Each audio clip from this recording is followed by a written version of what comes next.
all of that footage that was in the opening sequence of this video was captured on the DJI Mini 4 Pro.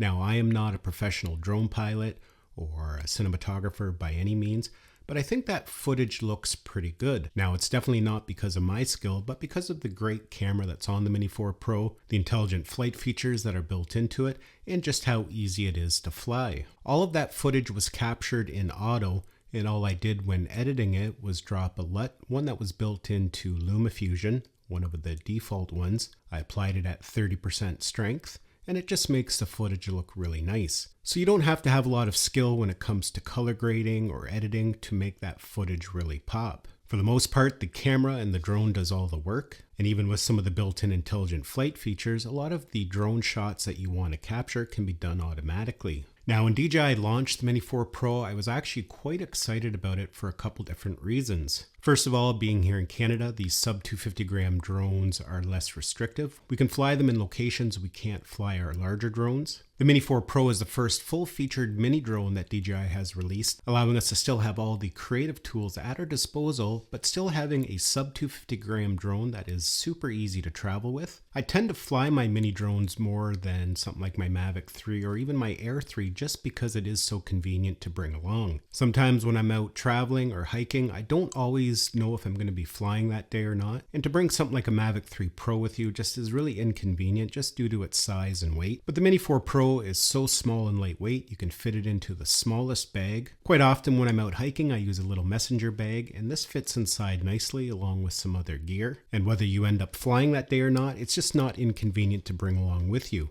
And due to the capabilities of it, you can capture some really incredible content. And that's the really nice thing now with the Mini 4 Pro is that if you have to fly a sub 250 gram drone, or you want to fly a sub 250 gram drone or a mini drone, you no longer have to sacrifice quality. Of course, something like the Mavic 3 is going to have a much better camera. Even the Air 3 has a slightly better camera and capabilities of the Mini 4 Pro, but the differences can be very minimal. A lot of people would have a hard time distinguishing footage captured on the Mavic 3 or the Mini 4 Pro if you were to play them side by side. Of course, there are some advantages to the Mavic 3 Hasselblad camera, but I think for most people just starting out in the hobby, whether you just want to kind of get your feet wet, learn how to fly and capture cinematic footage, or whether you're a seasoned professional, the Mini 4 Pro is definitely a great tool. Now, the past mini drones from DJI were fantastic as well. The Mini 3 Pro is actually a really good drone. I have flown it quite a bit, but they did include some nice new intelligent flight features and just some general hardware changes that make this very useful.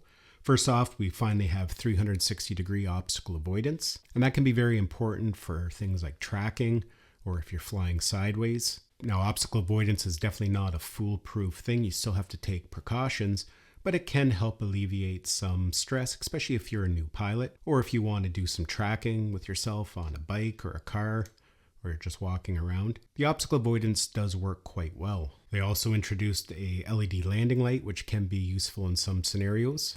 On top of that, the Mini 4 Pro includes 10-bit D-Log, so if you want to do your own color grading, that's definitely a very valuable feature. As mentioned, I don't do a lot of grading. I usually tend just to film in auto because I think it just does a great job all by itself. But if you're a person who's trying to capture a specific look, that 10-bit D-Log can be very useful.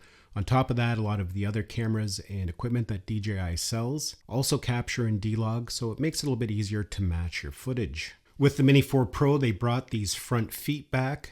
The Mini 3 Pro did not have them, and I found that made it a little unstable when it was taking off and landing, especially if you were on some uneven ground. It was pretty easy to have these front propellers hit something, so having those little extended feet on there just kind of raises it up and makes sure that everything is clear. It's just a little subtle change, but I am glad that they brought it back. Of course, the Mini 4 Pro was also equipped with the 04 transmission system, so you know you're going to have a good, reliable signal, even if you're going to be flying in complex environments, places with a lot of interference, Wi-Fi interference. You know that you're going to have a nice, reliable signal. So the Mini 4 Pro has been an absolute pleasure to fly. It definitely has been my go-to drone for the past 6 months. Now, in all fairness, I do enjoy flying all my DJI drones, It's just that the Mini 4 Pro is less restrictive here in Canada. I know when I'm going to go out, it's going to give me a nice reliable flight. It has all the built-in safety features of the more expensive drones. And the content that I'm going to capture, I know is going to look fantastic. It's nice and quiet, so if that's an issue for you, you don't want to draw a lot of attention to yourself while flying. The Mini 4 Pro is quite quiet, so a lot of people aren't even going to know you're flying it. Not everybody is a fan of drones, so sometimes that can be important as well. Well, folks, those are my thoughts on the Mini 4 Pro after flying it for the past 6 months. Hopefully you enjoyed this video and got some value out of it. I'd love to hear your experience with the Mini 4 Pro. Let me know down in the comments below. Thanks a lot for watching, and we'll see you in the next one.